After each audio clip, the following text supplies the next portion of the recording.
Assalamualaikum warahmatullahi wabarakatuh. Perkenalkan, nama saya Muhammad Ikram dengan NIM 19.190044, Prodi Manajemen Pendidikan Islam, Institut Agama Islam Negeri Parepare. Baiklah, di sini saya akan menjelaskan tentang jenis dan macam-macam sarana dan prasarana dalam dunia pendidikan. Kita ketahui bahwa di dalam dunia pendidikan pasti kita mengenal yang namanya sarana dan prasarana. Baiklah, adapun menurut keputusan Menteri E&K nomor 079 tahun 1975, sarana pendidikan dibagi menjadi 3 kelompok, yaitu yang pertama ada yang dikatakan bangunan dan perabot sekolah, yang kedua alat pelajaran, yang ketiga media pendidikan. Sarana pendidikan dapat pula diklasifikasikan menjadi 3 macam. Yang pertama berdasarkan habis tidaknya, yaitu habis pakai atau tahan lama. Yang kedua berdasarkan bergerak tidaknya, yaitu bergerak dan tidak bergerak. Yang ketiga berdasarkan hubungan dengan proses pembelajaran, yaitu alat pembelajaran, baik itu alat peraga dan media pembelajaran. Adapun sarana pendidikan yang habis pakai merupakan bahan atau alat tersebut dapat habis dalam waktu yang relatif singkat. Misalnya kapur, kertas, dan tinta spidol. Selain itu, sarana pendidikan tahan lama adalah bahan atau alat yang digunakan secara terus-menerus dan berkali-kali dalam waktu yang relatif lama. Contohnya meja, kursi, komputer, dan alat peraga olahraga. Sarana pendidikan ada yang bergerak, yaitu sarana pendidikan yang dapat digerakkan dan ditempatkan sesuai dengan kebutuhan para pemakainya. Contohnya meja dan kursi dan alat praktik. Sedangkan menurut pendapat bahwa fasilitas atau benda-benda dapat digolongkan menjadi beberapa. Yang pertama dapat ditinjau dari fungsinya terhadap proses belajar mengajar. Contohnya ada yang dikatakan berfungsi tidak langsung. Contohnya seperti tanah, halaman, pagar, tanaman, gedung, dan atau bangunan. Yang kedua ada yang berfungsi langsung terhadap pembelajaran seperti alat peraga, alat praktik, dan media pendidikan. Adapun ditinjau dari jenisnya, yang pertama ada yang dikatakan fasilitas fisik atau fasilitas material, yaitu segala yang berwujud benda mati atau dibendakan yang mempunyai peran untuk memudahkan dan melancarkan proses belajar mengajar, seperti komputer, perabot, dan alat peraga, model, dan sebagainya.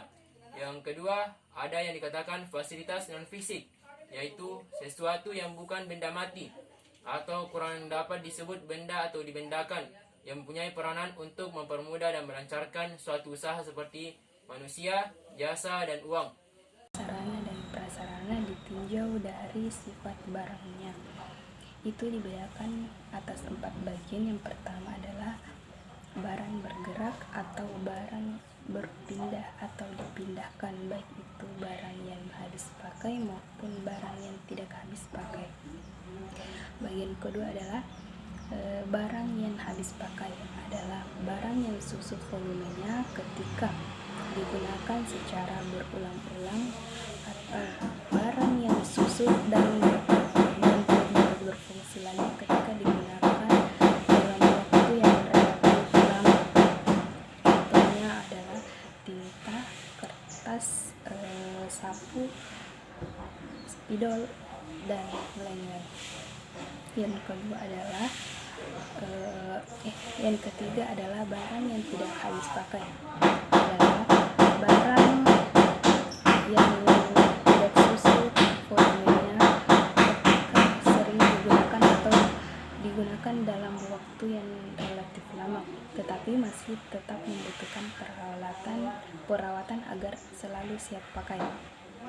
Contohnya yaitu kursi, meja, kendaraan, dan lain-lain. Yang keempat adalah barang yang tidak bergerak atau barang yang tidak dapat Adapun jenis prasarana pendidikan di sekolah diklasifikasikan menjadi dua bagian. Yang pertama adalah prasarana pendidikan yang secara langsung digunakan untuk proses belajar mengajar, seperti perpustakaan, ruang laboratorium, dan ruang kelas.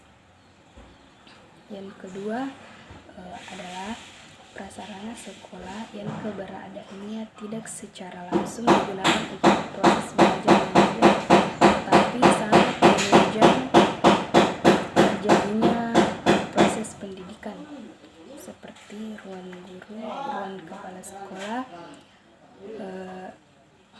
dan tempat parkir. Adapun macam-macam sarana dan prasarana yang diperlukan di sekolah demi kelancaran dan keberhasilan kegiatan pendidikan. Yang pertama adalah ruang kelas. Ruang kelas adalah tempat guru dan siswa melakukan proses pembelajaran. Yang kedua adalah ruang perpustakaan, kemudian ruang laboratorium ataupun ruang praktik. Yang keempat adalah ruang keterampilan, yang kelima ruang kesenian, dan yang terakhir adalah fasilitas olahraga.